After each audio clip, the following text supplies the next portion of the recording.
Welcome to Free to Speak, the New Zealand Free Speech Union podcast. If you enjoy the show, subscribe for uncensored conversations and free speech news from New Zealand and beyond. Kia ora and welcome to Free to Speak, the official podcast of the New Zealand Free Speech Union. I am your host, Council Member Dane Giroux. Joining me today is our chair, Stephen Franks, respected lawyer, to deal with some breaking news. The BSA has claimed jurisdiction over Sean Plunkett's The Platform. This is the play for the internet that they've been hinting at, and it's arrived, really. I might just read from our media release today, which is good, gives us some good context here. So the Broadcasting Standards Authority has claimed jurisdiction over The Platform, an online media outlet, under the Broadcasting Act 1989. No law was changed, no bill was passed. The BSA simply interpreted a statute written before the internet existed and decided it now regulates online speech. So, Stephen, take it away. What are the implications here? Well, first is that it's surprising that it's done it because it's a 1989 Act.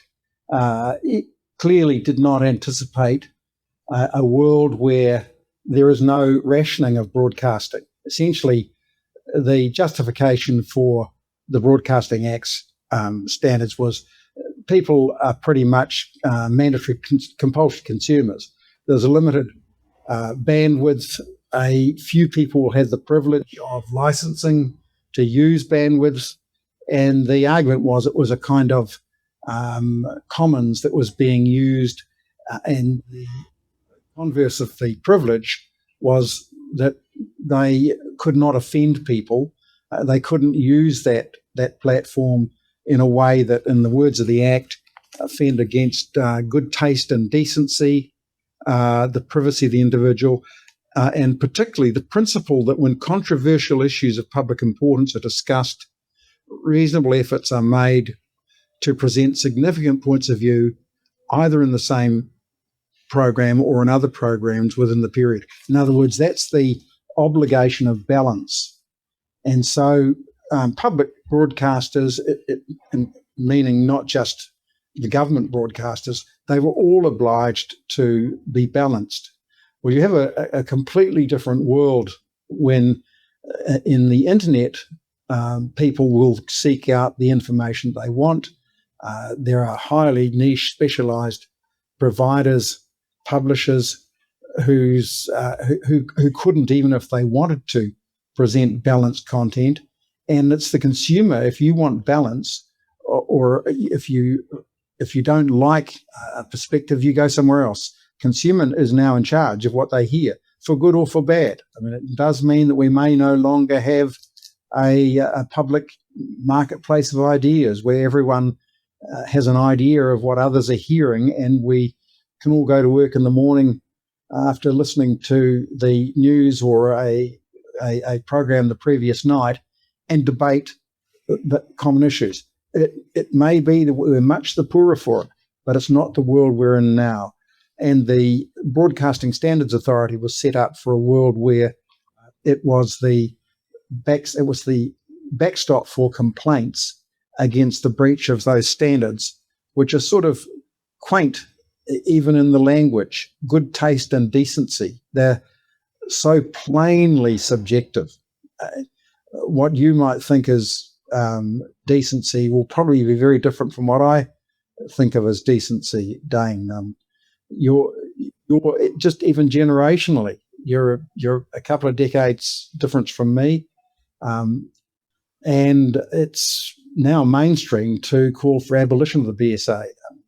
The former Deputy Prime Minister and the veteran Member of Parliament, Winston Peters, this morning described it as near-fascist for them to be asserting their authority or their jurisdiction now.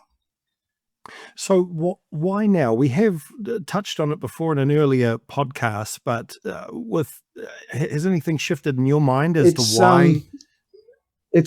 I see it as pretty typical of what I call it or not just me, but the MPC, the professional, managerial professional class. Others will say it's the Wellington blob. It's the class comprised of the academic, media, lawyer, politician elite have a consensus about ideas that ought to be mocked and those that should be beyond mockery. They've got a strong consensus about the views that we should all publicly express, even if privately they'll joke about them. So, for example, the thing that triggered this, which was Sean Plunkett referring to the fire service's announcement of a Kopapa Māori program, which Sean mocked in succinct term of mumbo jumbo.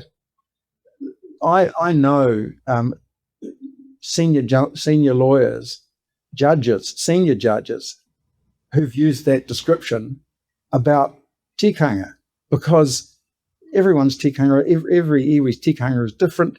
It's not necessarily written down. To call it law has always been ludicrous, but it has become an article of faith, a tribal identity badge for members of the MPC, and an almost universal obligation on Wellington public servants to pretend that somehow tikanga has always been part of New Zealand law, and it can even be dignified with the name law. So, of course, when someone says mumbo jumbo, they are insulting their faith, and the reaction is essentially to start a heresy trial, which is what the BSA is doing. They are worthy representatives of their class, and there's nothing like a heresy trial to prove that you're one of the faithful and that you're out there trying to scourge the wicked. And the inconsistencies too, that in their statement, like they're not going to touch Netflix, they're not going to go, which is more streaming content, or YouTube, where huge numbers of broadcasts are made. That's to be fair to them, the first 5 or 6 pages of their decision are a reasonably orthodox and perfectly respectable set of legal reasons why this old act may have caught broadcasting, if you call it that, of the kind that the platform and RCR and a number of regular podcasters do. And it may be your fault, Dane. If this podcast is regular and it has a wide audience and it's all sent out at the same time, which I'm sure you will advertise it, and it will be, it would probably fall within that definition on a broad interpretation. What we argued was an off-ramp for them. When I say we, Free Speech Union has taken an active interest in this and said, look, you have a way of avoiding asserting your jurisdiction hopelessly because you simply cannot regulate the internet. If you're not regulating YouTube and Instagram and the platforms, the big platforms, why on earth are you going off a minority after a minority group when there's all an infinite range of heresies being promoted on other platforms?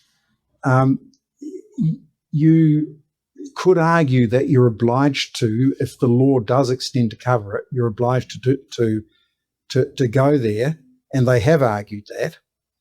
But if you do go there, then you have really big problems in applying the rest of the Act. For example, the consensus on what offends against, what is a breach of good taste and decency depends very much on the target audience.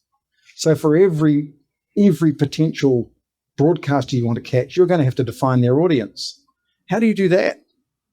Even the broadcaster doesn't know.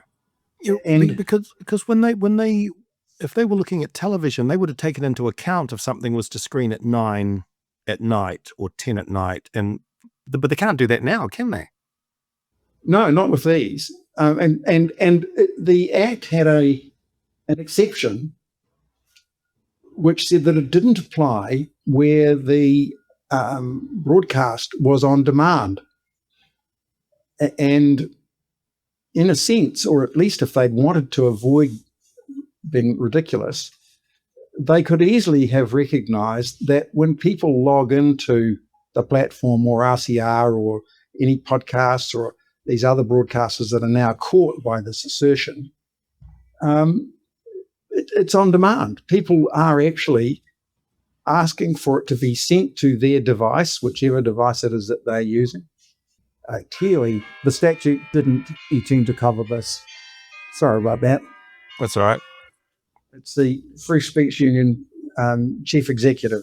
If you're broadcasting live, Dane, she's just about to have a go at us.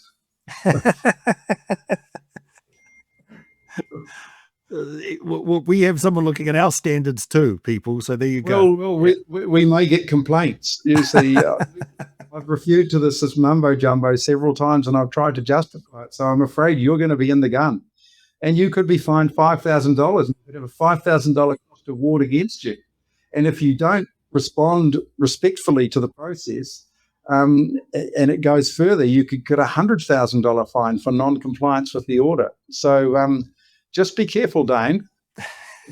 Well, okay. So what if Sean? I don't know what Sean's going to do, but what if he extends the middle finger to the process now? Can he do that? Is he likely to do that to force the case? They've got some pretty substantial. Those powers I mentioned can be asserted whether or not he accepts that he's bound. And if they do decide to just persecute him, and there are many bodies now that make the process the punishment, where they know that they're on dodgy ground and they're just abusing power, but they'll put people through the process because it's so expensive and scary. And whether the BSA does that or not, I don't know. But it's a pretty bizarre situation for them to be going after him on this complaint, meanwhile saying, but we're not going after the big platforms or the overseas providers. I mean, there's some pretty obvious things he could do. He could incorporate and run this from an overseas company, and on their current reasoning, well, that would take him out of their jurisdiction. I mean, the second half of their decision has got some pretty laughable elements in it, because they're turning backflips to try and avoid applying the logic of the first half. The logic of the first half says Parliament's language covers this, therefore we must do it. But the second half says, but we're not going after the ones that are also obviously covered, because. Well, okay, so Paul Goldsmith, what's he likely to do here? Because he didn't. He was warned. The Free Speech Union. We went and saw him in its office and said, "This is awkward." I mean, one of the awkwardnesses that he should be thinking about is how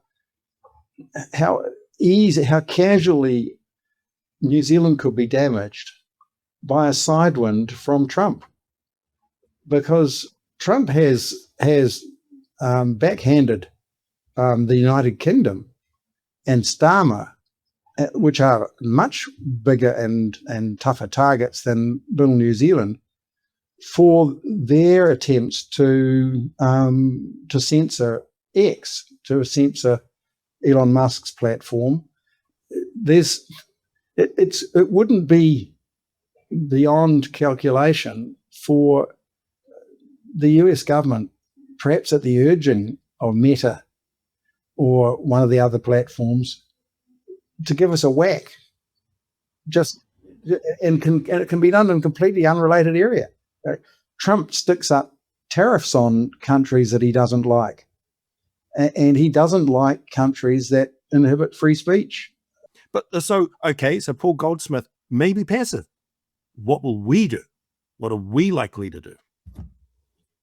Oh, we don't have any choice. We have to fight this. I mean, it's part of a bigger fight. Around the Anglo world now, other than the US, free speech is in retreat. New Zealand's been very, very lucky. We fought 3 years ago. We started fighting against the attempt to write hate speech into our law, because it's just, as we all know, speech is the speech that gets prohibited is speech that the lovies hate. and the lovies hate anything that's contrary to their views. Big class divide here, very pronounced, I think. So anyway, we've talking for 26 minutes. Huh? You're allowed to express your Marxism on this podcast. When I'm speaking to an old Marxist, then you bring it out of me. No, but yeah, we'll have a non-Marxist campaign coming your way very, very soon to deal with the BSA. So look out for that. Yeah, this is a big one. It's going to be a very, very big fight. Could be the fight of the year or one of them. We just can't let this happen because, once people know they can complain, our numbers will go up because people will be watching this and making their notes. As one recently cleared from a law society fine and censure for expressing a client's heresy on puberty blockers. I'm feeling I have fellow feeling with Sean Plunkett and with the others who could be in the firing line. Thanks for the time, Dane. Thank you for listening to Free to Speak. If you enjoyed this episode, please subscribe and consider sharing the podcast with others. We release new episodes regularly, and subscribing is the easiest way to stay up to date. If you have any questions, feedback, or suggestions, you can contact us at podcast@fsu.nz. If you want to find out more about the New Zealand Free Speech Union, visit fsu.nz.